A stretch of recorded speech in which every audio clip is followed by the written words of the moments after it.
seja bem-vinda, seja bem-vindo a mais uma produção do Estadão Blue Studio, no 6º Congresso Internacional de Educação Parental. Eu sou Camila Silveira, jornalista, e para esta conversa eu recebo a jornalista e escritora Daiana Garbim para um bate-papo sobre autoestima na infância e como a literatura pode ajudar a construir novas narrativas relacionadas à beleza.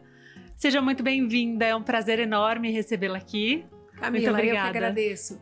Muito obrigada pela oportunidade de falar sobre esse tema que é tão importante na minha vida, na vida das nossas crianças, das nossas meninas principalmente, né? A forma como a gente pode ajudar as nossas crianças a perceberem o corpinho, perceberem a imagem corporal é tão importante, então te agradeço pelo espaço. Com certeza, é um tema super importante e que a gente vive um momento muito peculiar, né, Daiana? Muito estímulo nas redes sociais, internet, uma cultura da comparação. E eu queria começar te perguntando exatamente sobre isso, como esse cenário atual da contemporaneidade afeta a autoestima dessas crianças, meninas e meninos.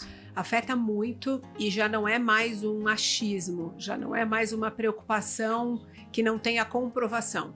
As sociedades médicas, a Sociedade Brasileira de Pediatria, sociedades internacionais já estão preocupadas com essa questão.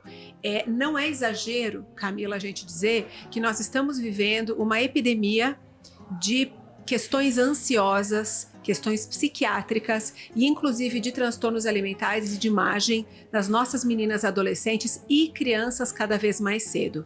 Todos os médicos que eu entrevisto no meu canal do YouTube, a própria doutora Ana Clara Floresi, que escreveu o livro que a gente vai falar daqui a pouquinho comigo, no consultório deles, eles recebem crianças cada vez mais jovens com transtornos alimentares, com distorção da imagem corporal, com problemas de relacionamento com a sua imagem. Então, a rede social, bem, nós somos mulheres mais velhas, a gente cresceu sem rede social. E se na nossa idade, eu sou uma mulher de 43 anos, a rede social me afeta, e quem disser que não afeta, não está bem atento, afeta todos nós. É inevitável a gente comparar o nosso corpo, a nossa vida, o que nós temos, o que o outro tem, o sucesso do outro na rede social. Imagine você e todo mundo que está nos assistindo o nó que isso dá na cabeça de uma criança ou de uma adolescente que ainda está formando as suas conexões neurais, que ainda está formando a sua identidade. É um problema muito grave e a gente precisa de eventos como esses e de conversas como esses para ajudar os pais, porque é novo para a gente também. Eu tenho uma filha que agora fez 5 anos e eu fico apavorada de como a gente pode proteger as nossas crianças do impacto nocivo das redes sociais. Então, de fato, já está comprovado que lugar de criança não é na rede social. Lugar de criança não é no celular. E eu falo há 9 anos, desde que eu criei o meu canal, que eu achava que Instagram, TikTok, rede social devia ser proibido para menores de 18 anos. Toda vez que eu falei isso em algum evento, chuva de críticas, que exagero. E agora, graças a Deus, as escolas estão proibindo o celular e a gente está tendo a real noção de como isso é perigoso. Não, com certeza. E pegando agora esse gancho, então, né, você traz a sua própria experiência com tudo que você tem estudado e falado. Qual que é o papel da família nesse lugar, né? Como que a família, então, pode proteger essas crianças dessa enxurrada de comparações das redes sociais? Não só o que você falaria para essas famílias também que estão nos acompanhando? Por tudo que eu estudo, eu entendo que são 2 coisas diferentes que a gente precisa fazer. A primeira, sim, é regular quanto essa criança vai ter de acesso de telas e dentro do possível da realidade de cada família, porque eu vim aqui dizer para um pai ou para uma mãe o que ele deve fazer ou não, eu tenho que ter a humildade de reconhecer que cada um sabe melhor da realidade da sua casa. Mas como uma orientação, quanto menos rede social, shorts, TikTok, Instagram, quanto menos para essa criança, para esse jovem de menos de 16 anos, 18 anos, melhor. E a segunda, e talvez o que mais está nas nossas mãos, construir a autoestima dessa criança desde cedo. A gente confunde um pouco o conceito de autoestima. Autoestima não é eu me achar bonita ou feia. Autoestima é a consideração, é a apreciação que eu tenho por mim.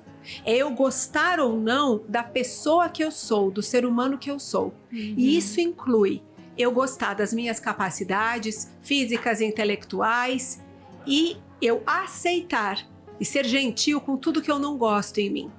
Então, uma das coisas mais importantes que a gente pode fazer pelas nossas crianças é ensinar para elas a confiança corporal.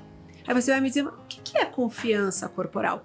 Confiança corporal é eu me sentir confortável e seguro no meu próprio corpinho, ainda que eu não ache ele lindo. Sim. O conceito de autoestima e confiança corporal significa a gente dar para as nossas crianças a possibilidade delas cuidarem com carinho, delas admirarem e gostarem do corpinho delas desde cedo, independentemente da forma dele, independentemente da estética. Porque se a gente colocar na cabeça de uma criança, desde os primeiros anos de vida, que o corpinho dela tá errado, que ele é feio, você não pode comer porque ninguém vai gostar de você, não, você não pode ficar gorda porque não vai dar certo, porque você não vai arrumar namorado, não, você pode comer isso porque essa comida é muito perigosa. A gente tem que cuidar do jeito que a gente fala com as crianças sobre corpo e alimentação. E isso não parece, mas é uma sementinha que a gente planta todos os dias, desde que as crianças são muito pequenininhas. E também para criar uma narrativa de pluralidade, né? Não só de aceitar o diferente, porque também até envolve aí outras questões, bullying, não aceitação da própria imagem, né? E nesse contexto também, como que você enxerga o papel da escola para também incentivar essa cultura no currículo escolar, nas disciplinas, nas atividades, porque me parece que é algo que não está muito inserido, né, no contexto escolar. As escolas estão começando agora, nos últimos anos, a ter educação emocional para as crianças, porque o que acontece? A nossa geração em geral, nós somos analfabetos emocionais. Totalmente. Né? A gente pouco aprendeu a nomear as emoções, a falar sobre o que sente. E, por exemplo, a minha filha na escola dela, ela já tem aula de emoções. Então, outro dia ela chegou em casa falando, mamãe, isso tá um tédio.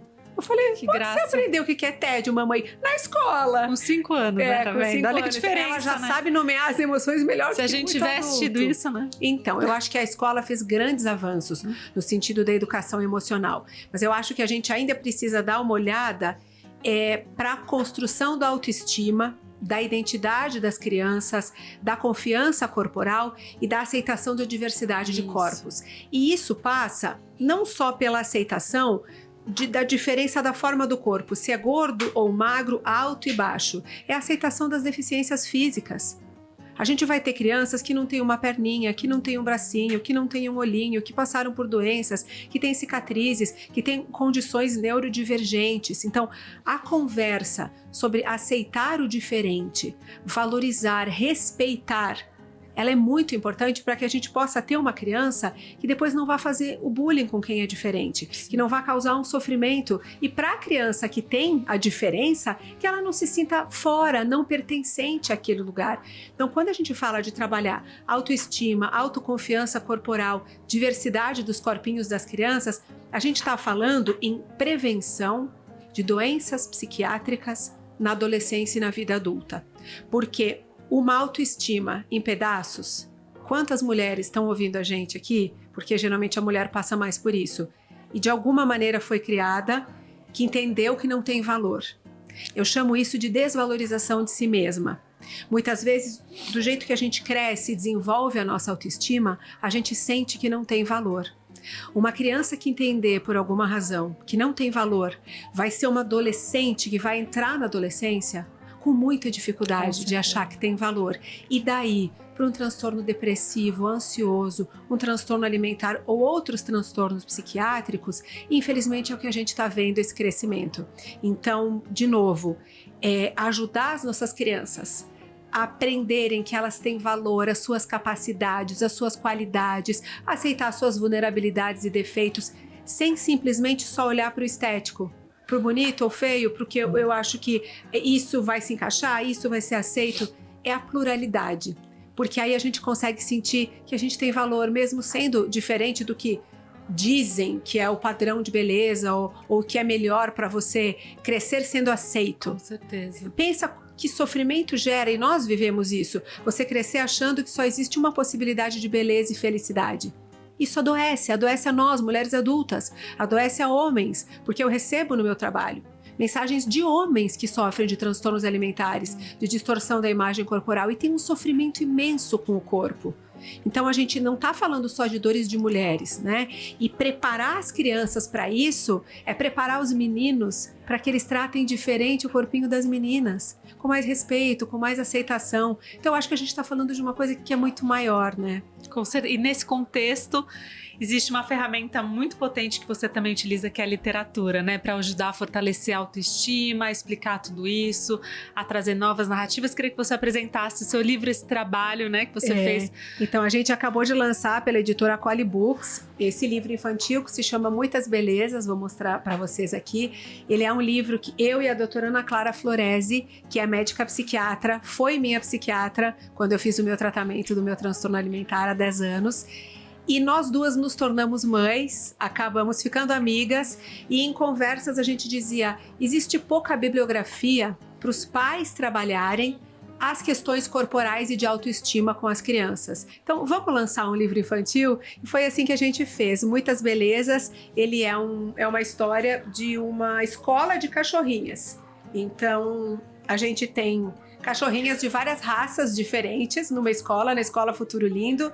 E a gente escolheu cachorrinhas porque quando você olha as raças de cachorros, é uma infinidade, né? Você tem um pequenininho, um grande, um com o corpo gordinho, um magrinho, perna fina, perna comprida, uma diversidade manchas, enorme, né? Enorme, pelos, todas as cores de pelo liso, pelo crespo. Então a gente achou que seria incrível para trazer de forma lúdica para as crianças essa questão das diferenças. E a gente pensou não só em questões físicas, mas a gente tem uma que usa cadeira de rodas, uma que é cega, uma que é surda, uma que é gaga, exatamente para que as crianças percebam que numa amizade, que é a história da amizade delas, cabe todos, que todos são bem-vindos, todos são aceitos e todos são amados.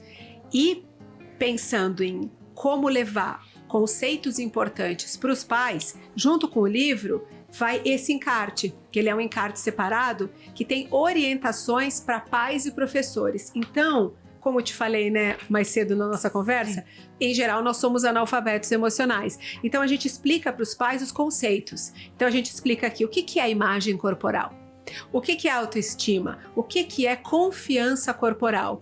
E de uma forma bem lúdica, dando alguma orientação para os pais de como eu trago esses assuntos para o meu filho, para minha filha, como eu oriento, como eu converso. Então eu acho que ficou um material muito bacana, além do que tirar a criança da tela. Excelente, nada melhor do que a leitura, né? A leitura, ler para os filhos algo todo dia antes de dormir, ter um momentinho de leitura, você amplia o universo da criança e, de novo, tudo que a gente ensina desde cedo tem mais chance de criar um vínculo para essa criança. Certeza. Então ela vai ser um adulto que vai ter mais vontade de ler, que vai se interessar pelos livros. E a gente tá tão nos vídeos curtos, nas frases, né, curtas. O nosso cérebro, ele tá perdendo o foco e a capacidade de atenção porque a gente não para mais para ler um livro, para ler um texto longo. É 3 frases, é 30 caracteres, é vídeo de 90 segundos. Isso tá trazendo uma aceleração para nossa mente, que todos nós quase estamos ansiosos, com dificuldade de se concentrar. Então acho que a gente tem que dar um passinho para trás, sabe? Acalmar e pensar, vamos tentar fazer diferente com as nossas crianças, porque com toda certeza eu posso te dizer, nós estamos adoecendo. Crianças, adolescentes e adultos. Os números de doenças mentais estão aí. Eu não falo porque eu acho. Então a gente precisa fazer algo diferente do que nós estamos fazendo, urgente. Só para a gente finalizar, infelizmente nosso tempo está chegando ao fim, mas você falou bastante, né?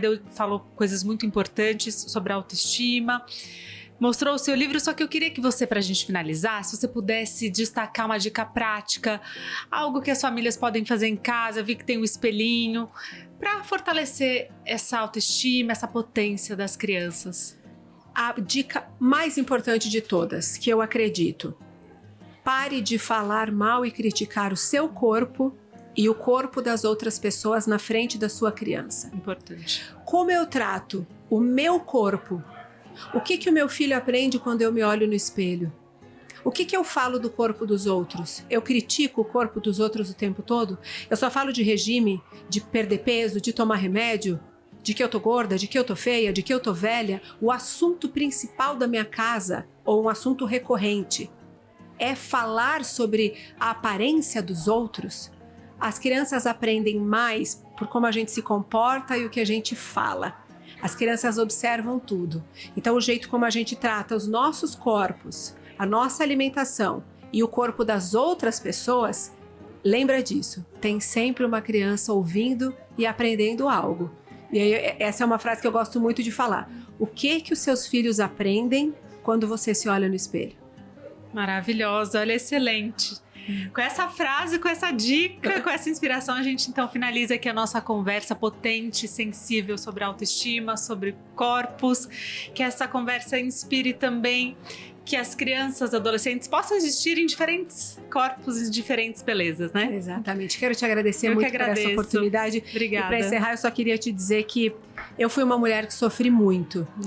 E a minha esperança, eu faço esse trabalho porque eu queria que as nossas meninas, a minha filha, as filhas de todo mundo que está ouvindo a gente, as crianças, não sofram o tanto que eu e as mulheres da minha geração sofremos com o corpo e com a aparência.